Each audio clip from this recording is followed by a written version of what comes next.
Tonight, historic wildfires, BC's province-wide state of emergency, and now an extraordinary travel ban.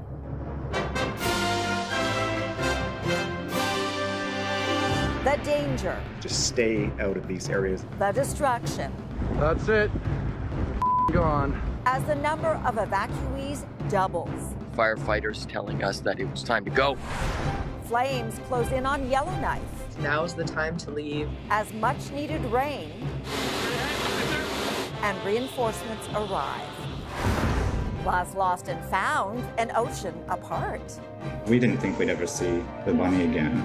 A bunny, a beach, and a heartwarming reunion.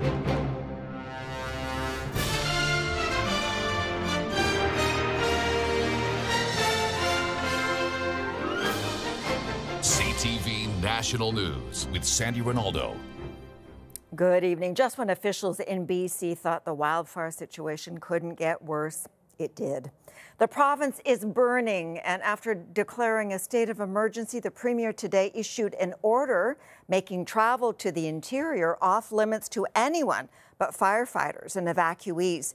And it's not just BC. Fighting fires, just look at this map. 1,000 wildfires are actively burning across the country with more than 13 million hectares lit up. The worst hit, BC and the Northwest Territories. Now, this is West Kelowna today, where the McDougall Creek fire rages dangerously close to homes. 30,000 people were ordered to leave. Another 36,000 are prepared to go. Kelowna is also under threat, as is Shuswap with the Adams Lake fire. Our coverage begins with CTV's Penny Daflos in West Kelowna. Aerial attacks in such thick smoke are dangerous and difficult, but they are necessary with more homes consumed by flames. We have had structural loss within the city of Kelowna. We have lost structures in Okanagan Centre. Despite winds dying down, fire crews struggled overnight, leaving more people wondering if they're now homeless too. You will start counting the number of houses when we stop fighting the fires that are burning today. It was a passion project. I poured my heart and soul into it. Todd Talbot had been about to move into his dream home, but narrowly escaped before the whole neighborhood went up in flames. We could see that on the video, and that's when your heart skips a beat. That's when it felt real. Thousands of evacuees are now scattered across the province or staying where they can in the hope they can go home soon. A lot of people sleeping in their cars. We need accommodations. We will be issuing a new order under the emergency authorities the government has.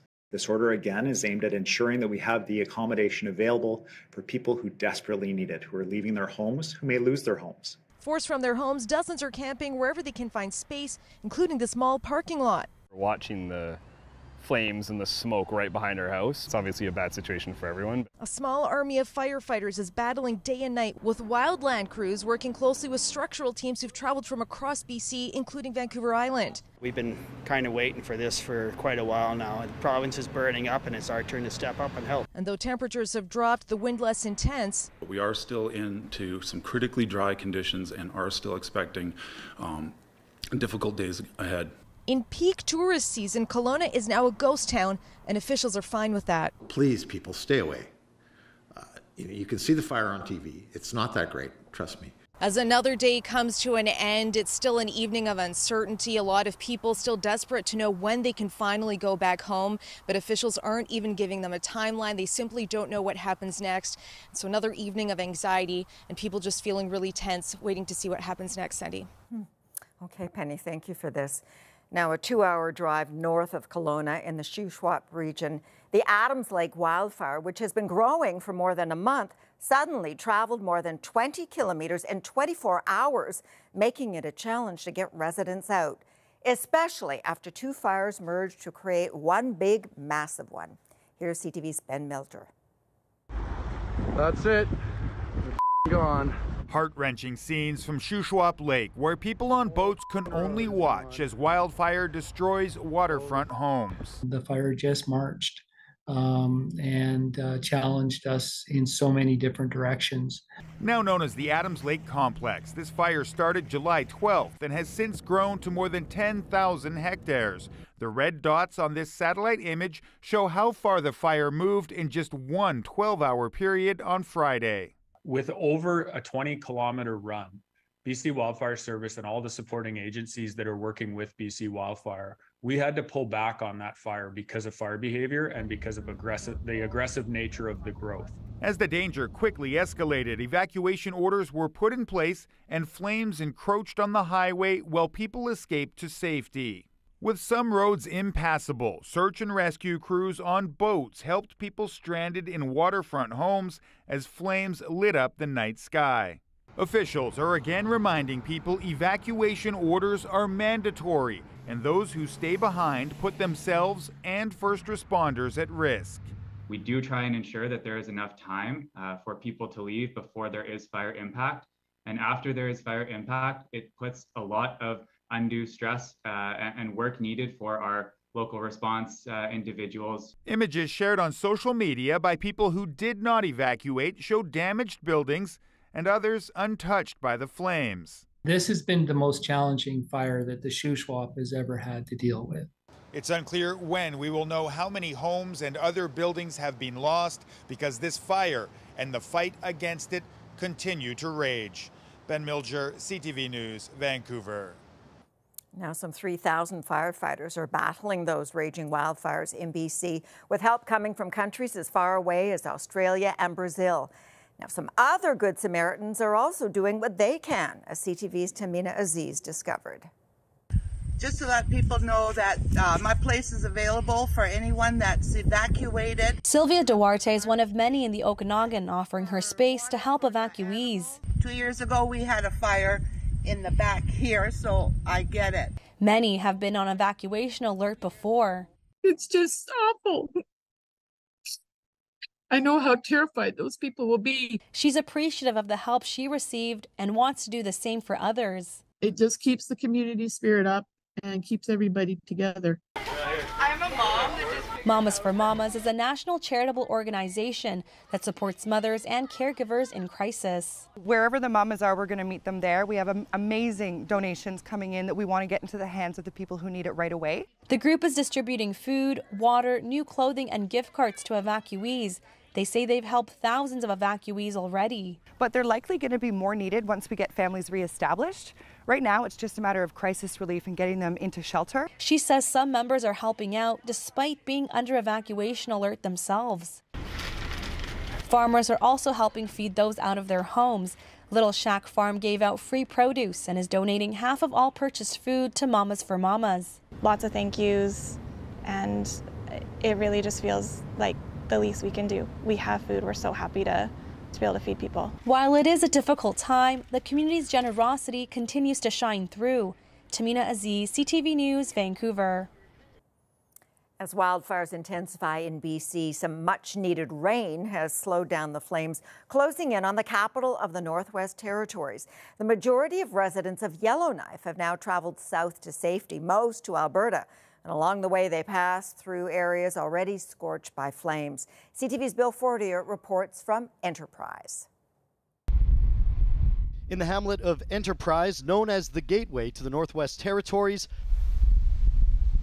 the devastation is overwhelming. Homes leveled, vehicles charred, and melted beyond recognition. Probably 95% of the town is burned down. Mike Kimball's house is still standing. He, his wife, and family initially evacuated, then returned to protect their home. He says there was little help. We would have lost ours too if we wouldn't have come back and started fighting fire. As that community reels, the fight to save Yellowknife is intensifying. Crews are using fire breaks and other tactics as wind blows towards the city.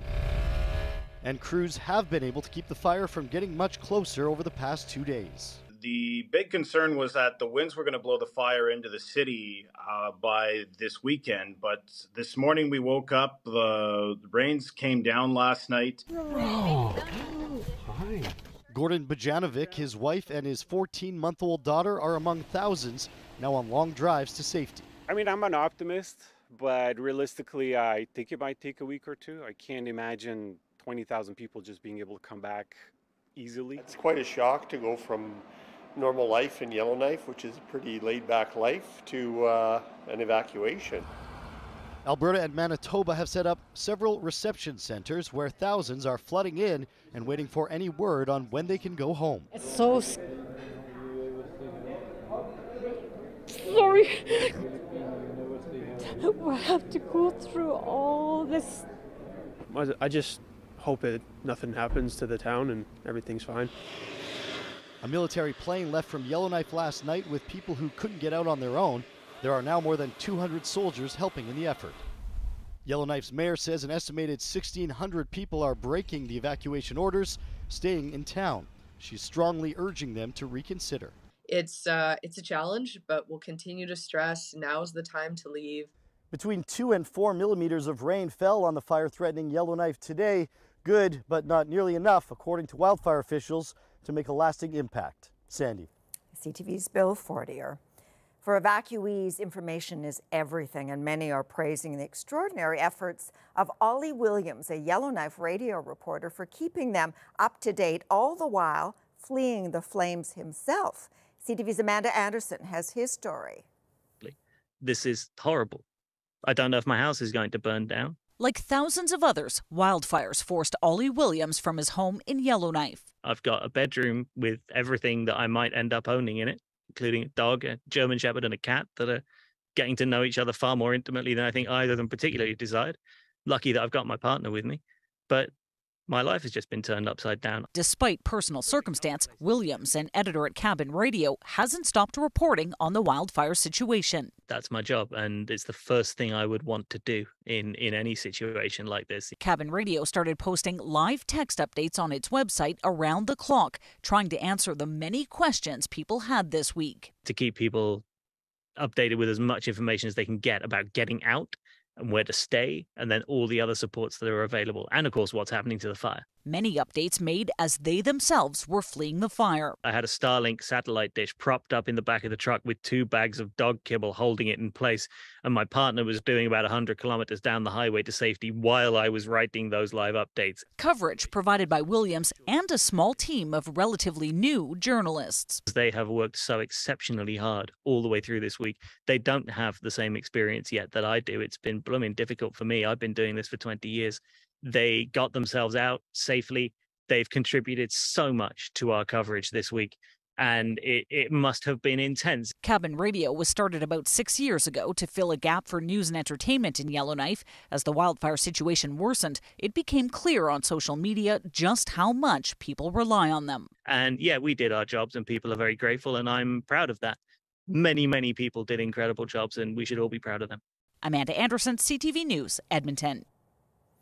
There are scenes of devastation south of BC in Washington state where out-of-control wildfires have already turned deadly and thousands have been forced to flee the raging flames. There's nothing left, right? All their personal items, everything, their memories are unfortunately gone. Spokane County, 460 kilometers east of Seattle, has declared a state of emergency after one person died and at least 185 structures were destroyed, including a lakefront home reduced to ash and rubble. Hundreds of firefighters are struggling to slow the flames that have charred thousands of hectares since igniting on Friday. There's growing frustration in Maui, with hundreds still missing after massive wildfires tore across the picturesque island, destroying the community of Lahaina. The governor of Hawaii is vowing to rebuild. More than 2,200 buildings have been destroyed, and another 500 have been damaged at an estimated cost of nearly $6 billion.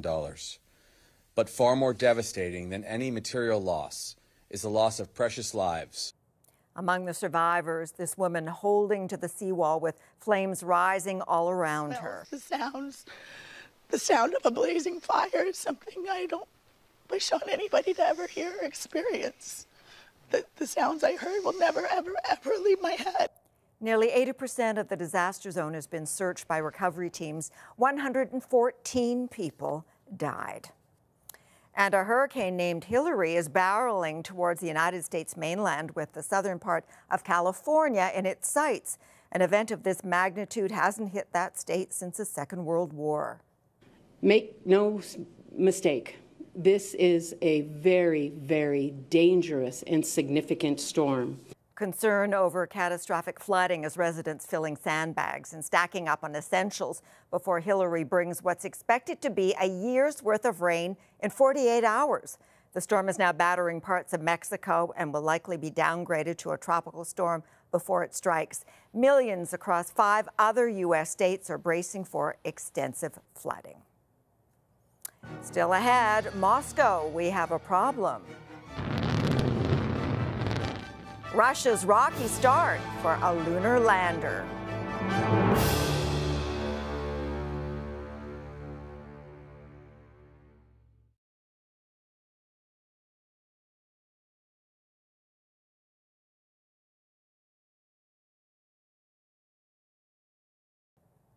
On a day, commemorations to mark Ukraine's independence from the Soviet Union were held in Toronto. Russia launched a devastating daytime attack against civilians in a city 2 hours north of Kyiv. 7 people are dead, including a child, while 129 others were injured. CTV's Rahim Latani reports. This is the damage left behind by a Russian missile strike in the center of the northern Ukrainian city of Chernihiv on Saturday. The governor of the region says the attack damaged the music and drama theater and houses around the city center. He calls Russia a terrorist, saying the enemy must be destroyed.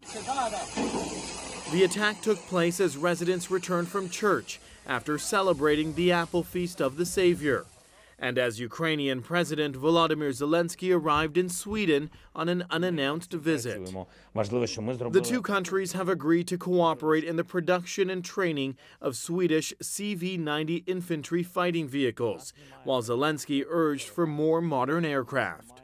No task is more important for my government than supporting Ukraine in its fight for freedom and territorial integrity. Ukraine is fighting for us, for all European democracies. Meanwhile, in Russia, President Vladimir Putin visited military officials near the Ukrainian border. The exact timings of his visit have not been confirmed, but state media published video footage that appeared to be filmed at night. This was Putin's first visit to the city of Rostov-on-Don since the Wagner mercenary group's attempted mutiny in June, when the group's fighters briefly took control of the city. Rahim Ladani, CTV News, Toronto. A setback for Vladimir Putin's pet project, Russia's first mission to the moon in nearly half a century. The country's space agency says the unmanned lunar lander experienced a technical glitch while approaching Earth's only natural satellite in a pre-landing orbit. It's supposed to land on the moon's north pole on Monday. No word from Moscow as to whether the landing will go ahead. When we come back, hoops for hope. When you get up on stage and you start dancing, you get into like a zone. Helping kids with disabilities through dance.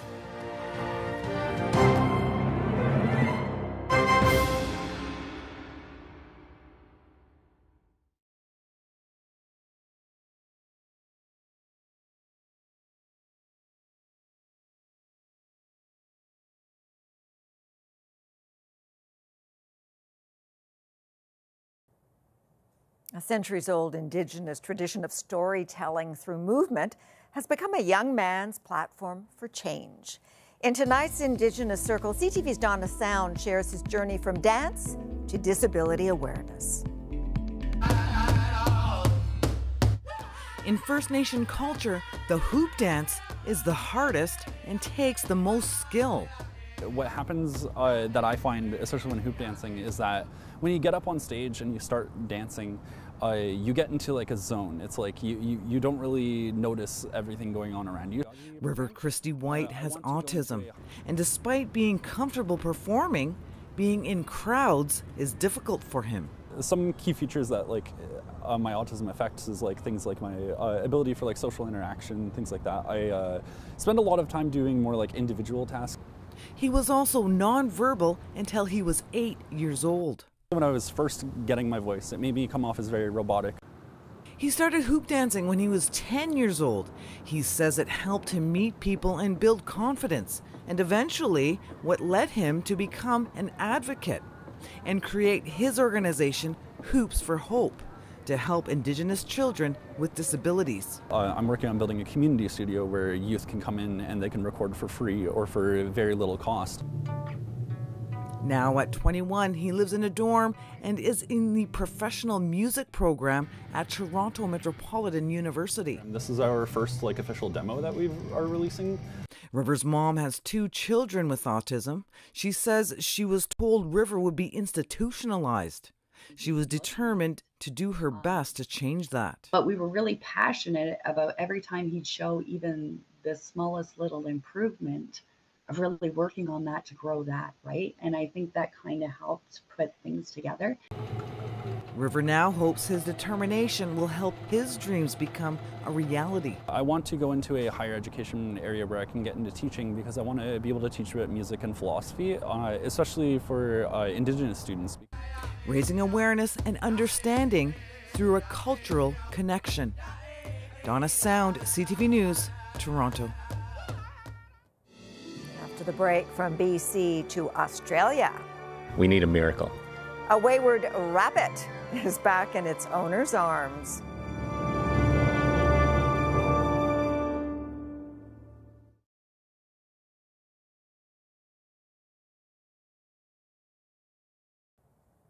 We leave it tonight with a reunion that involves a little girl who lives on the other side of the world and her most treasured possession, which ended up in BC. As CTV's Adam Sawatsky reports, it's all thanks to the efforts of a Canadian artist and his very clever cartoons. Gareth Godin never imagined he'd make a connection across the ocean when he made an unexpected discovery on the beach. The poor thing looked cold, so I went to grab it, and my family's, don't touch it, it could be like a puppy's filthy stuffy. It was a bunny slumped on a stump. Well, there's even more reason to grab it if it's a puppy's. Although the beach was empty of pets or people, it was a mystery. Gareth's mind was full of possible ways to reunite the rabbit with its owner and posed it for pictures. Propping her up with the sunset behind her was the least I could do for her dignity and well-being.